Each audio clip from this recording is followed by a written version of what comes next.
Duvarlar yüksek, yol vermez bana. Her akşamüstü düşerim yola. Duvarlar yüksek, yol vermez bana. Oltalar kısa, özlemim sana. Dön gel sevdiğim, dön gel sen bana. Oltalar kısa, özlemim sana. Dön gel sevdiğim, dön gel sen bana. Düşlerim ayrı, yollarım ayrı. Özledim gayrı, dön gel sevdiğim. Düşlerim ayrı, yollarım ayrı. Özledim gayrı, dön gel sevdiğim.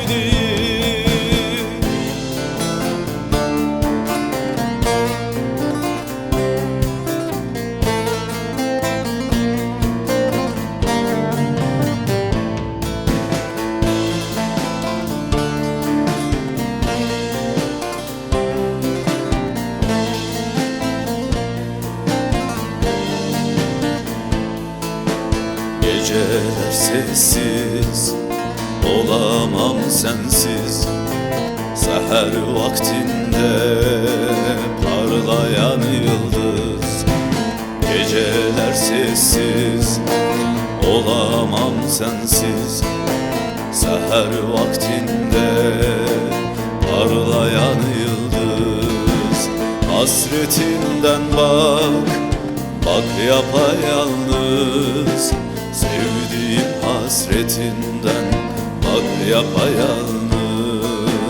Hasretinden bak, bak yapayalnız. Sevdiğim hasretinden bak yapayalnız.